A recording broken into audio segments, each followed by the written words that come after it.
तो प्रश्नावली कौन सी है? 4.3 और इसका तीसरा प्रश्न है और ये पाठ है द्विघात समीकरण। प्रश्न सरल सरल हैं, ज़्यादा बड़ा तो नहीं है। इसमें देखिए, क्या एक ऐसी आम बगिया बनाना संभव है जिसकी लंबाई चौड़ाई से दो गुनी हो, उसका क्षेत्रफल 800 मीटर हो?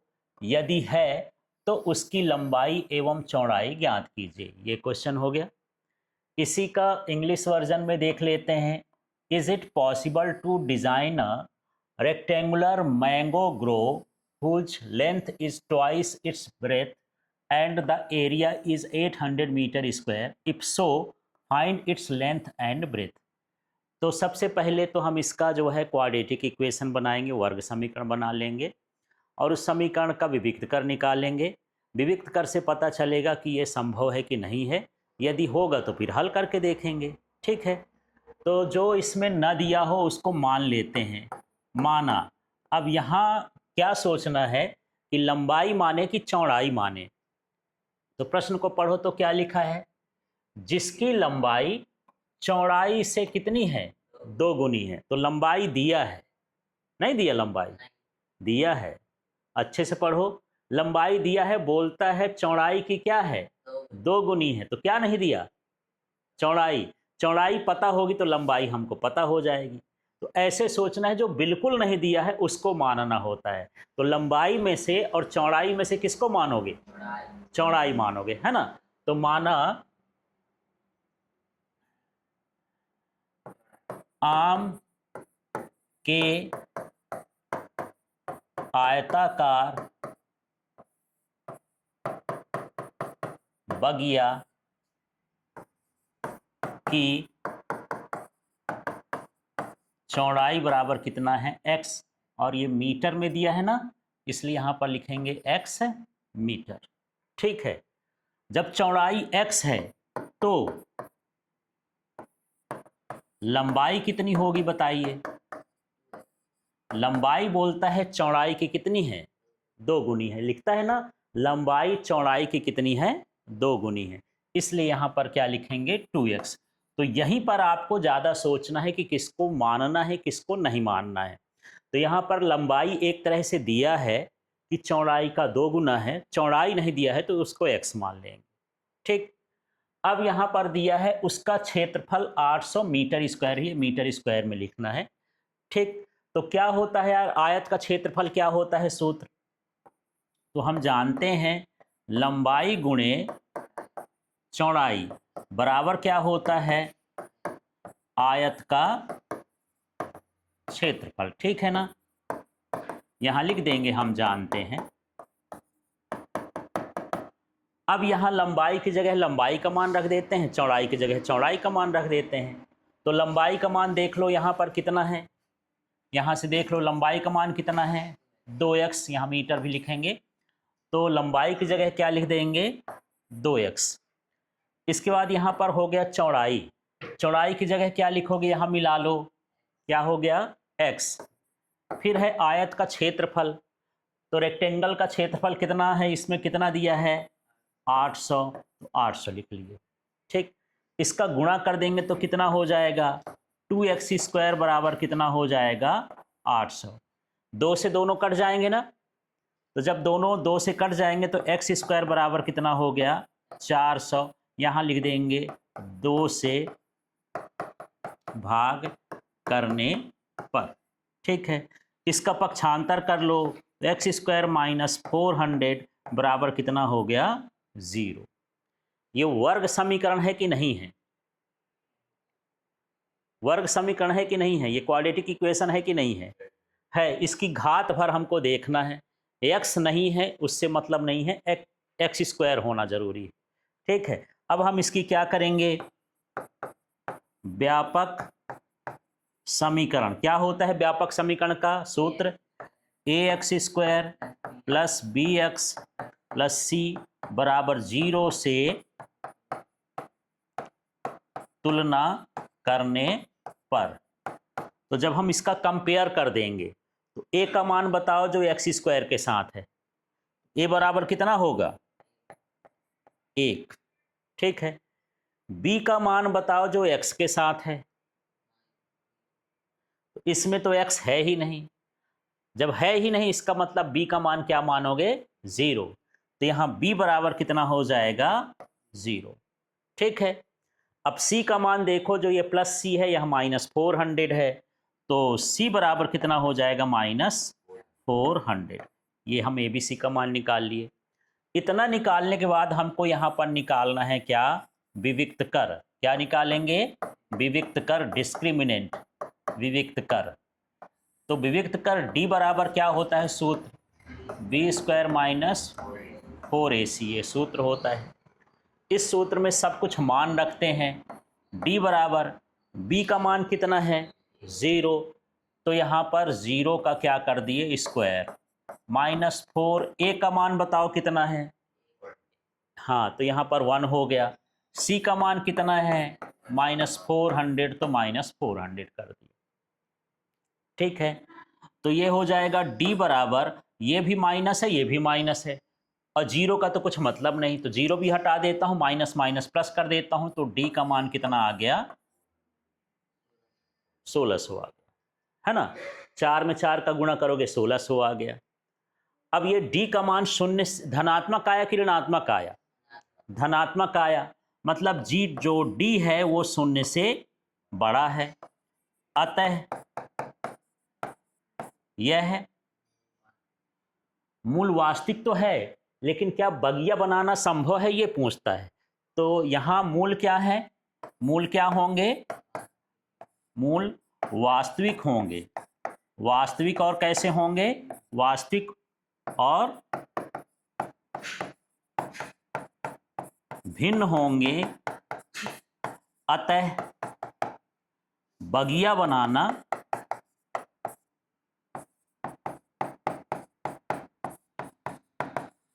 संभव है। जिसका हल संभव है उसका ये स्थिति भी संभव हो जाएगी, ये हम लिख दिए। लेकिन उसके आगे बोलता है कि यदि संभव हो तो उसकी लंबाई और चौड़ाई ज्ञात करिए। ठीक है, तो उसका हम सूत्र लगा लेंगे। तो सूत्र क्या होता है जानते हैं, यहाँ पर मैं सूत्र लिख रहा हूँ। ये क्या होता है? x बराबर -b plus minus √b² - 4ac, और बटे में क्या होता है? 2a। समझ में आ गया? इसमें हम मान रख देते हैं, तो x बराबर -b का मान देखो तो क्या है यहाँ? 0, तो ये लिख देता हूँ -0, b का मान हो गया, प्लस माइनस √b² - 4ac का मान तो निकाल चुके हो। ये वाला मान कितना आया है? 1600, तो मैं सीधे 1600 ही लिख देता हूँ। ये 1600 हो गया, बटे में क्या हो गया? 2, और a का मान कितना है? 1। ठीक है, तो x बराबर कितना हो जाएगा? ये -0 का मतलब नहीं है, प्लस माइनस 1600 का वर्गमूल कितना होता है? 40 होगा, है ना। ये कितना हो गया? 40, और बटे में कितना हो गया? 2। तो यहाँ पर x बराबर कितना हो जाएगा? ±20। इसमें +20 भी है, -20 भी है, पर कोई भी लंबाई और चौड़ाई होती है ऋणात्मक तो होती नहीं। तो यहाँ पर क्या हो जाएगा? x बराबर -20 को छोड़ने पर। ठीक है, अब हमको क्या निकालना है? इसकी क्या निकालना है? लंबाई। तो लंबाई को क्या माने हो? इधर देख लो, लंबाई को माने हैं 2x, तो ये 2x हो गया। ये है ना लंबाई 2x, है ना। तो यहाँ पर ये लिख दिए 2, और x का मान कितना लेना है? 20, तो बराबर कितना हो गया? 40 मीटर। ठीक है, अब यहाँ पर हम क्या लिखेंगे? चौड़ाई। तो चौड़ाई बराबर कितना है वहाँ से देख लो, x, और x का मान कितना आया है? x मान कितना है? 20, तो ये हो गया 20 मीटर। इस तरह से पूरा सवाल हल करना है। समझ में आया? तो मेन आपको कहाँ पर ध्यान देना है समीकरण बनाते समय, यहाँ पर लंबाई को, चौड़ाई को क्या मान लेंगे? x, और जो लंबाई है चौड़ाई की दोगुनी है तो 2x है। फिर उनका क्षेत्रफल बोल दिया है कि 800 है, तो लंबाई गुणे चौड़ाई आयत का क्षेत्रफल होता है, मान रखेंगे, समीकरण बनाएंगे। और फिर इस तरह से विविक्त कर निकालेंगे। विविक्त कर से हमको ये पता चलेगा कि इसका हल है कि नहीं है। यदि हल है तो यह है जो स्थिति दी है वो संभव है, उसको हल कर देंगे सूत्र लगा करके। ठीक, चलिए अब हम यहाँ पर नेक्स्ट वाले क्वेश्चन में है और ये प्रश्न क्रमांक क्या है, 4। ठीक है, इस प्रश्न को समझते हैं। क्या निम्न स्थिति संभव है? यदि है तो उनकी वर्तमान आयु ज्ञात कीजिए। 2 मित्रों की आयु का योग 20 वर्ष है। 4 वर्ष पूर्व उनकी आयु वर्षों में का गुणनफल 48 था। इंग्लिश वर्जन का क्वेश्चन देखिए। Is the following situation possible? If so determine their present ages. The sum of the ages of 2 friends is 20 years. 4 years ago the product of their ages in years was 48. इस तरह से question है। Clear हो गया? अब यहाँ पर हमको क्या मानना है उसमें हम समझ लेते हैं। यहाँ मित्र कितने हैं? 2। नाम तो नहीं दिया तो हम एक मान लेते हैं पहले मित्र और एक मान लेते हैं दूसरे मित्र, है ना। तो यहाँ पर मान लेते हैं, माना पहले मित्र की आयु बराबर x वर्ष है। कितना है? x वर्ष। ठीक है, तो दूसरे मित्र की क्या होगी? दोनों का योग कितना है? 20 है। दोनों का योग कितना है? 20। यदि पहले को x मानेंगे तो दूसरा कितना होगा? इसको मैं कई बार समझाता हूं। ये बताता हूं कि यार 2 लड़कों के पास मिलाकर के 50 रुपए है। यदि एक के पास 20 है तो दूसरे के पास क्या है? क्या करते हो? 30 कैसे मिलता है? 50 में 20 घटाते हो, जो उसका टोटल है उसमें से घटाते हो। इसका टोटल कितना है? 20 है ना। एक की उम्र x मानते हो तो दूसरे मित्र की क्या हो जाएगी? 20 माइनस x। जैसे 50 माइनस 30 करते थे वैसे 20 माइनस यहाँ क्या हो जाएगी? तो दूसरे मित्र की आयु बराबर क्या हो जाएगी? 20 माइनस x वर्ष। ठीक है, लेकिन ये क्या बोलता है उसके आगे चलें। यहां पर 4 वर्ष पूर्व उनकी आयु, तो 4 वर्ष पूर्व इनकी आयु कितनी होगी वो भी निकाल लेते हैं। तो 4 वर्ष पूर्व पहले मित्र की आयु अभी कितनी है उसकी? x। 4 वर्ष पहले कितनी होगी? आपकी उम्र अभी जो है 16 साल है। 4 वर्ष पहले कितनी की रही होगी? क्या कर रहे हो आप? 16 में से 4 घटा रहे हो। अभी इसकी उम्र कितनी है? x है। 4 वर्ष पहले कितनी होगी? हाँ, x माइनस 4 वर्ष। ठीक है, तो दूसरे मित्र की कितनी होगी यार? हाँ, दूसरे मित्र की आयु ये 4 वर्ष पहले है। अभी की कितनी है? 20 माइनस x। 4 वर्ष पहले है तो -4 और घटा देंगे। कितना आ जाएगा? 20 में 4 घटेगा तो कितना हो जाएगा? 16 माइनस x है वर्ष। ठीक है, ये तो क्लियर हो गया। आगे बोलता है कि उनके आयु का गुणनफल कितना था? 48 था। तो इनका गुणनफल लगा देते हैं। तो यहां पर लिख देते हैं प्रश्नानुसार। ठीक है, कि इसका और इसका गुणा करेंगे तो कितना आएगा? 48। तो क्या है यहाँ पर? x minus 4। दूसरे वाले में क्या है? 16 माइनस x। इनका गुणा करने पर क्या आना चाहिए? 48। ठीक है, अब गुणा करते हैं तो ये x 16 का करेंगे x के साथ तो कितना हो जाएगा? 16x। फिर ये x के साथ माइनस x का करूँगा तो कितना हो जाएगा? Minus x square. फिर 4 का करते हैं, ये -4 का 16 से, 16 चौको 64, 64 हो गया। फिर ये -4 का -x के साथ करोगे तो माइनस माइनस क्या हो गया? प्लस। कितना हो गया? 4x बराबर कितना हो गया? 48। ठीक, अब इन सारी चीज़ों को उधर पक्षांतर कर लेते हैं, है ना, क्योंकि ये -x स्क्वायर है ना, तो इसको प्लस में करना है तो उधर ही ले जाते हैं। तो उधर क्या लिखा है? 48। 16 को उधर ले गए तो कितना हो जाएगा, -16x। -x² को उधर ले जा रहे हैं तो क्या हो जाएगा, +x²।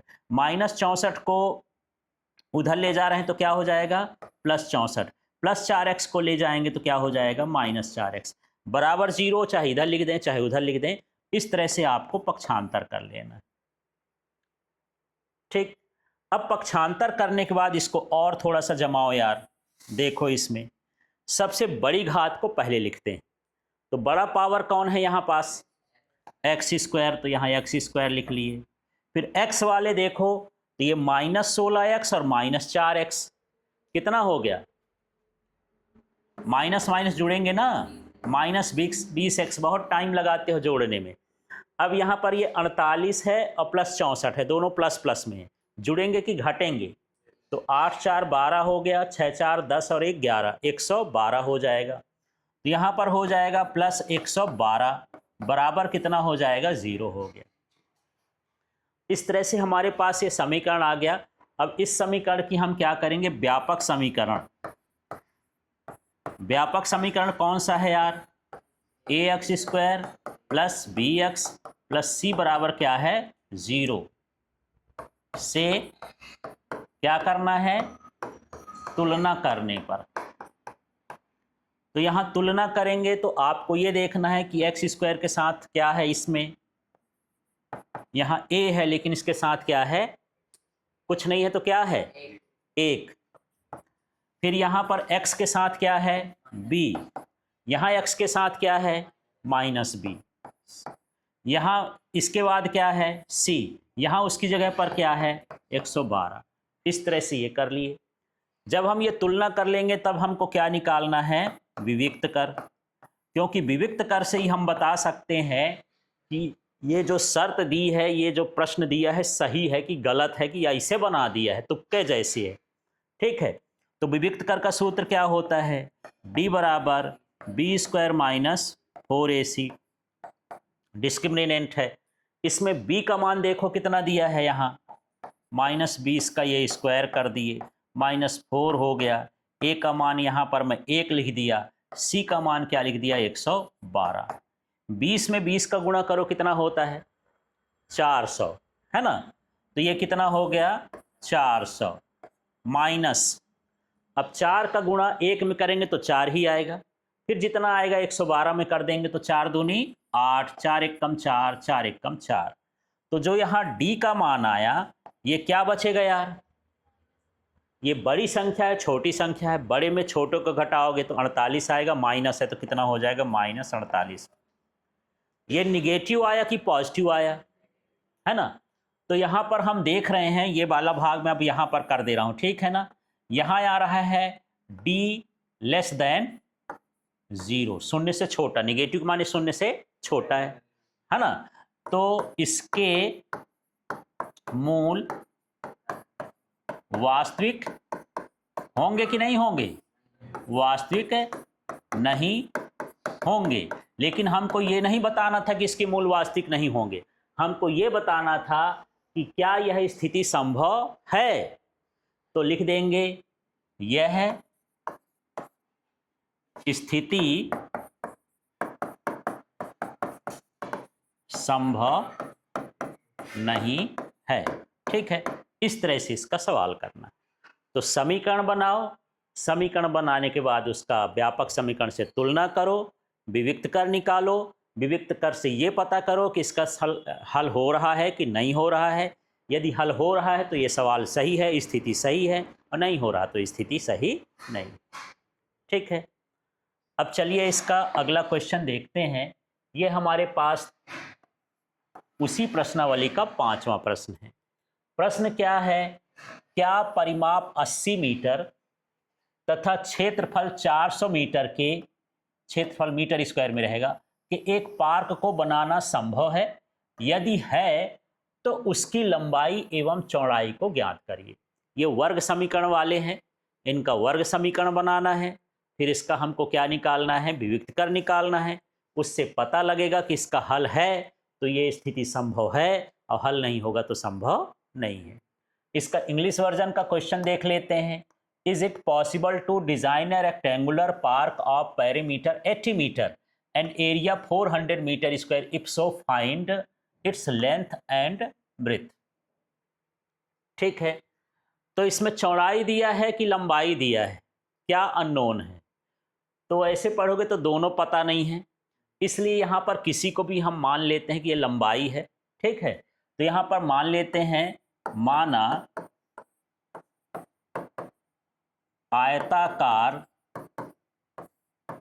पार्क की लंबाई कितना दिया है, कुछ नहीं दिया, इसको मान लेते हैं ये x मीटर है। ठीक है, लेकिन यहां पर हमको परिमाप दिया है, पेरीमीटर दिया है। परिमाप का सूत्र क्या होता है, आयत के परिमाप का सूत्र क्या होता है, 2 कोष्टक में लंबाई धन चौड़ाई बराबर परिमाप। ठीक है, तो यहां पर ऐसा करते हैं, यहां पर लिख देते हैं, हम जानते हैं, माने आप पहले पढ़ चुके हो।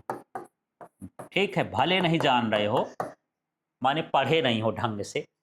ठीक है, तो ये हो जाएगा 2 लंबाई धन चौड़ाई बराबर क्या होता है, परिमाप। ये सूत्र होता है ना। तो यहाँ 2 की जगह मैं 2 लिख देता हूँ। लंबाई को आपने क्या मान लिया है, x, प्लस चौड़ाई मुझे पता करना है, तो यहाँ चौड़ाई ही लिख देता हूँ। ठीक है, परिमाप का मान कितना दिया है, यहाँ पर देखो 80, तो यहाँ पर लिख देता हूँ 80। ठीक, इस 2 को हटाने के लिए 2 से दोनों कट रहे हैं ना, इस 2 को भी काट दो, 80 को भी काट दो, तो यहाँ क्या बचेगा, x प्लस चौड़ाई बराबर, यहाँ 2 से काटोगे तो कितना हो जाएगा, 40। दोनों तरफ 2 से हम भाग कर दिए, या 2 का पक्षांतर करके भाग कर दिए, जो भी समझना हो वैसे समझ सकते, बात उतनी ही है। तो यहाँ पर मुझे चौड़ाई चाहिए, तो चौड़ाई बराबर कितना हो गया, 40 माइनस x है मीटर। तो मुझे चौड़ाई भी पता चल गई और लंबाई को तो मैंने मान लिया। ठीक है, अब ये जो है क्षेत्रफल दिया है, तो आयत के क्षेत्रफल का सूत्र क्या होता है, लंबाई गुणे चौड़ाई बराबर क्या होता है, आयत का क्षेत्रफल। तो यहां पर ऐसे कर लेते हैं, पुनः लिख देते हैं, पुनः हम जानते हैं, इसमें भी आप होशियार हो, भले न जानो, उस जमाने में ना पढ़े होगे जब पढ़ाया गया होगा। तो लंबाई गुणे चौड़ाई बराबर क्या होता है, आयत का क्षेत्रफल। ठीक है, इस सूत्र को लगाते हैं, इसमें मान रख देते हैं। लंबाई का मान देखो कितना है, लंबाई का मान कितना है x, तो x लिख दिया। चौड़ाई का मान कितना आया है, ये 40 माइनस x, तो ये लिख दिया। आयत का क्षेत्रफल कितना दिया है 400, तो 400 लिख दिए। अब इसका यहाँ पर हम ये गुणा करेंगे 40 के साथ, तो कितना हो जाएगा 40x, फिर ये x के साथ करेंगे तो माइनस एक्स स्क्वायर हो गया, बराबर कितना हो गया 400। तो इसको उधर ले जाऊं कि इधर ले आऊं, ये माइनस में है ना एक्स स्क्वायर, इसका चिन्ह देख लिया करो, तो उधर पक्षांतर कर देते हैं। तो पहले मैं लिख देता हूँ 400, इसको हम ले जा नहीं रहे हैं, 40 को उधर ले जाएंगे तो क्या हो जाएगा माइनस 40x, और माइनस एक्स को ले जाएंगे एक्स स्क्वायर को तो क्या हो जाएगा प्लस एक्स स्क्वायर, बराबर इधर क्या लिख देंगे 0। ठीक है, ये प्लस होगा। ठीक है, चलो, मतलब अभी लाइव प्रेजेंट हो यहाँ। अब इसको हम जमा लेंगे, तो जमाएंगे तो पहले बड़ी घात लिखेंगे, बड़ी घात कितनी है यहाँ पर एक्स स्क्वायर, फिर इसके बाद एक्स वाला देखो क्या लिखा है माइनस 40x, और फिर यहाँ पर 400 है तो कौन सा चिन्ह है 400 का, कोई चिन्ह नहीं, तो प्लस, प्लस कितना हो गया 400 बराबर 0। अब ये पूछता है कि क्या यह संभव है ना, तो किससे पता चलेगा हमको, विविक्त कर से। विविक्त कर के लिए हमको ABC का मान चाहिए, तो हम यहाँ लिखेंगे व्यापक द्विघात समीकरण ax square plus bx plus c बराबर 0 से तुलना करने पर, ये सब लिख देंगे। तो यहाँ एक्स स्क्वायर का क्या लिखेंगे a, यहाँ एक्स स्क्वायर का क्या लिखेंगे, x के सामने कुछ नहीं है तो 1, यहाँ x के साथ क्या है b, तो b लिख लेंगे। यहाँ क्या है माइनस 40, यहाँ ये लिखा है C, लेकिन उसकी जगह पर यहाँ क्या लिखा है 400। इस तरह से ABC का मान पता कर लेंगे। फिर हमको क्या निकालना है यहाँ पर, विविक्त कर। ठीक है, तो विविक्त कर का जो सूत्र होता है D = B² - 4AC, ये जो है डिस्क्रिमिनेंट है। इसमें मान रख देंगे तो D बराबर कितना हो जाएगा, B² है तो B का मान देखो कितना है, यहाँ -40 है तो -40 का ये स्क्वायर लिख देंगे। -4 है, फिर इंटू में A है, A का मान कितना है 1 और C का मान कितना है 400। ठीक है, तो यहाँ D बराबर अब देख लेते हैं, तो माइनस माइनस का गुणा तो प्लस हो जाएगा और 4 को 16 होता है तो 16 कर देंगे, 2 बार गुणा कर रहे हैं तो 2 ठो शून्य उतार देना है। ठीक है, अब ये माइनस है, ये 4 चौकों कितना हो गया 1600, तो D बराबर कितना हो गया 0 हो गया। जब D बराबर 0 होता है तो मूल कैसे होते हैं, वास्तविक और बराबर। हाँ, अतः मूल वास्तविक एवं बराबर होंगे। ये तो मूल के बारे में लिख दिए। ठीक है, और यह स्थिति संभव है, ये भी हमको बताना है। जो प्रश्न दिया है वो संभव है, या कहिए प्रश्न की स्थिति लिख देना, ये प्रश्न की स्थिति संभव है। तो संभव है तो इसमें हल करके बताना है। तो हल करने का तरीका क्या है उसको देख लेते हैं। तो मैं ये सारी चीज़ अब यहाँ से हटा देता हूँ, है ना, यहीं पर हल करके बताता हूँ। लेकिन ABC का मान याद है क्या है आपको, है ना? चलो कोई बात नहीं, तुरंत मिल जाएगा। तो यहाँ पर अब हमको सूत्र लगाना है। सूत्र जब बराबर होते हैं तो सूत्र ये लगता है -B/2A। ठीक है, तो यहाँ x है, B का मान कितना था यार, ये -40 था, तो ये माइनस पहले से लगा है, B का मान -40 है तो माइनस हो गया। ये 2 लिखे, A का मान देख सकते हो, ये x² के साथ कितना था 1, इसको आगे हल कर दोगे तो कितना हो जाएगा, तो ये माइनस माइनस कैंसिल हो गया 2, ये सीधे मैं 20 लिख दूं क्या, ये 20 मीटर आ गया। ठीक है, x का मान। लेकिन हमको पता करना है कि इसकी लंबाई कितनी है, चौड़ाई कितनी है, तो अलग से उत्तर लिख देंगे यहाँ। उत्तर तो x बराबर, सॉरी पहले क्या लिख दोगे, लंबाई। लंबाई बराबर क्या है x, ये माने हो ना, और x का मान कितना आ गया है 20 मीटर, तो इसका मान 20 हो गया। फिर यहाँ चौड़ाई निकाले हो, ये वाली लाइन देखो तो, है ना, तो यहाँ पर चौड़ाई कितनी हो गई 40 - x, तो हो गया 40 - 20 बराबर कितना हो जाएगा 20 मीटर। इस तरह से यहाँ पर लंबाई चौड़ाई हम इसका ज्ञात कर लेंगे। तो इसी तरह की लाइव क्लास के लिए आप LK फिजिक्स ऐप को डाउनलोड कर लें और इस चैनल को सब्सक्राइब कर लें। तो ये चैप्टर यहाँ से समाप्त होता है और ये सारे क्वेश्चन इंपॉर्टेंट होते हैं। इसके नोट्स आपको ध्यान देना है, उदाहरण वाले ध्यान देना है, प्रश्नावली के ध्यान देना है। ठीक है, इसके बाद एग्ज़ाम के टाइम में हर चैप्टर से प्रश्न वाली सीरीज चलेगी कि कैसे कैसे क्वेश्चन आते हैं।